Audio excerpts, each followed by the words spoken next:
হচ্ছে সেই ফোন যার জন্য আমরা সারা বছর অপেক্ষায় থাকি, অর্থাৎ আমরা দামি দামি ফোনের ভিডিও দেখি কিন্তু কেনার সময় এইরকম ফোন কিনি। এই ফোনটার দাম কত?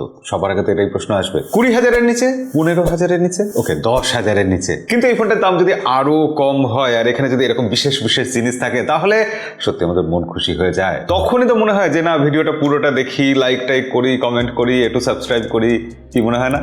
তাহলে করে ফেলুন। কিন্তু এই ফোনটা যেরকম অবিশ্বাস্য দামে এসেছে, তারপর যা যা স্পেসিফিকেশনস দিয়েছে আপনি শুনুন, মন দিয়ে শুনুন, আপনিও মুগ্ধ হয়ে যাবেন। মোটোরোলা ইদানিং ভালো কাজ করছে। একটা জায়গায় খারাপ করছিল, তারা আপডেট ঠিকঠাক দিচ্ছিল না, কিন্তু এখন আবার তারা আপডেটের ব্যাপারে একটু ঠিকঠাক ট্র্যাকে ফেরারও চেষ্টা করছে। যাই বলুন না কেন, এই ফোনের যে ডিজাইনটা, ফোনটা দেখতে যেরকম, ইন হ্যান্ড ফিলিং যেরকম, আমার কিন্তু ফোনটা দারুণ লাগছে, প্রিমিয়াম লাগছে। মানে এই বাজেট সেগমেন্টে এরকম একটা ডিজাইন মোটোরোলার তরফ থেকে আমি আশা করিনি। কেমন লাগছে দেখতে? So beautiful, so elegant, just looking like a wow. কিন্তু মোটোরোলার ফোনের স্পেসিফিকেশনস নিয়ে সেরকম ভাবে কখনোই কিছু বলার ছিল না। যথেষ্ট ভালো দিত এবং তার সাথে সাথে বক্সে সবকিছু দিয়ে দিত, দামটাও ঠিকঠাক রাখতো। এই ফোনটাই ধরুন না, মোটো G24, এই ফোনের বক্সে অবশ্যই ফোনটা আছে, তার সাথে সাথে বেশ কিছু কাগজপত্র আছে এবং তার সাথে সাথে একটা চার্জারও আছে। চার্জারটা 33 ওয়াটের চার্জার। এখান থেকেই খেলাটা বুঝে নিন। একদম কম দামি ফোনে সাধারণত আমরা কি পাই? 18 ওয়াটের চার্জার। সেখানে এখানে দিয়ে দিয়েছে 33 ওয়াটের চার্জার। মাইক্রো ইউএসবি দেওয়া উচিত, এত কম দামি যেখানে। দেখি কি দিয়েছে। Oh no, USB type C to type A cable. OMG, back কভারও আছে। আজকাল এই সবগুলো প্রিমিয়াম ফোনে থাকে না। প্রিমিয়াম ফোনে উপরে স্ক্রিন প্রোটেক্টর দেয় না। কি যুগ পড়েছে, সেখানে মোটোরোলা এই সব দিয়ে দিচ্ছে একদম কম দামি একটা ফোনে। আমি একটা জিনিস সত্যি বুঝি না, কম দামি ফোনে তো কোম্পানির লাভও কম, তবু তারা এত জিনিস দেয়, তারপরও লাভ করে বেশি করে, যেন ভরে ভরে সব জিনিস দিয়ে দেয়। অথচ দামি ফোনে দেখুন বক্সে চার্জার পর্যন্ত দেয় না। ওসব কথা তো ছেড়েই দিলাম, ব্যাটারির হিসাব করুন। এই ফোনে রয়েছে 6000 mAh ব্যাটারি। ব্যাক প্যানেলে প্লাস্টিক বলা যাবে না, এখানে রয়েছে PMMA, অর্থাৎ প্লাস্টিক আর কাচের মিশ্রণ একটা জিনিস, যেটা মোটোরোলার নিজস্ব একদম স্পেশাল কিছু।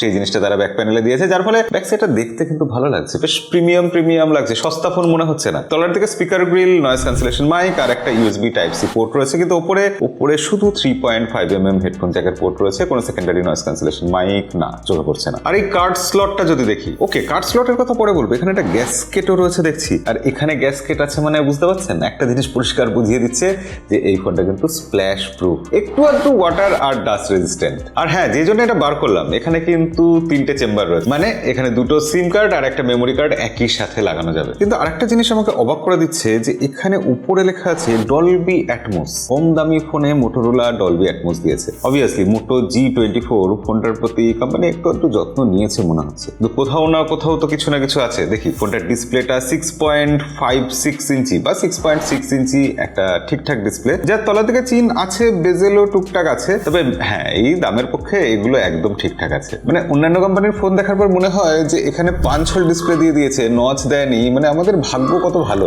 ইভেন একটা সাইড মাউন্টেড ফিঙ্গারপ্রিন্ট সেন্সরও দিয়ে দিয়েছে। ওকে, এটা দেখি কেমন।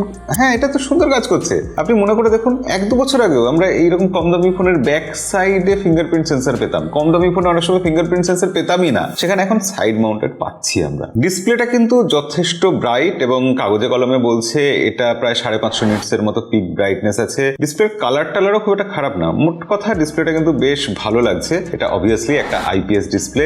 আর মোটোরোলা না এই ফোনে Android 14 দিয়ে দিয়েছে, আর তার সাথে সাথে UX অপারেটিং সিস্টেম তাদের যে নিজস্ব আছে সেটা দিয়ে দিয়েছে, যেটা বেশ ক্লিন, টুকটাক ফিচারও আছে।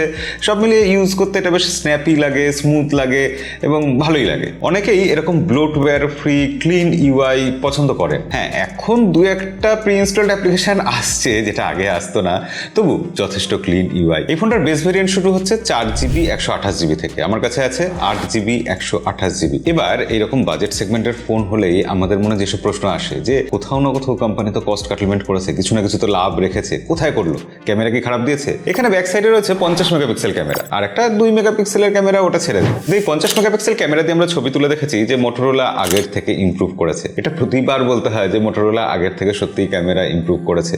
তারা চেষ্টা করছে, এটা মানতেই হবে। ডে লাইটে যথেষ্ট ভালো ছবি উঠেছে, লো লাইটে ঠিকঠাক কাজ চলে যাওয়ার মতো, মানে একটা কম দামি ফোনের ক্যামেরা যেরকম হয় আর কি, সেই হিসাবে এই ক্যামেরা ঠিকঠাকই আছে। ফ্রন্টে একটা 16 মেগাপিক্সেল ক্যামেরা দিয়েছে, সেখানেও খুব কিছু কার্পণ্য করেনি। এছাড়া ভিডিওর ক্ষেত্রে ফুল HD+ 30 FPS এ ফ্রন্টে ব্যাকে দুদিকেই ভিডিও রেকর্ড করা যায়।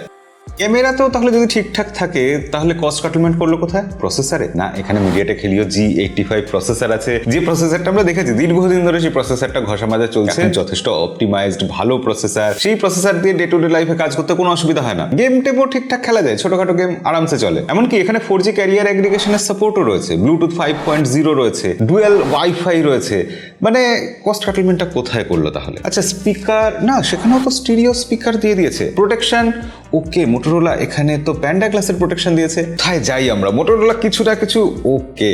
এখানে ডিসপ্লেটা HD+ ডিসপ্লে, অবশ্যই এই দামে আমরা HD+ ডিসপ্লে পাচ্ছি, খুব কমপ্লেন করা যাবে না। তবে ফুল HD+ ডিসপ্লে হলে ভীষণই ভালো হতো।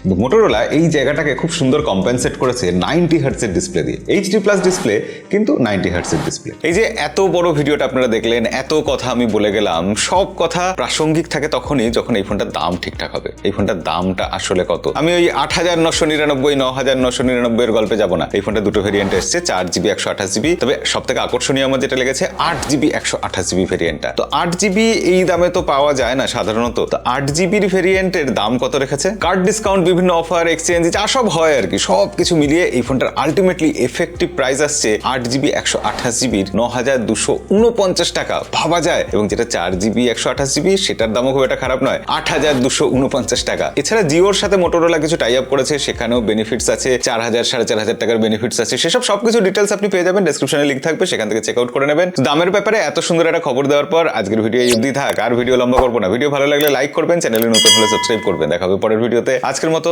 বিদায়।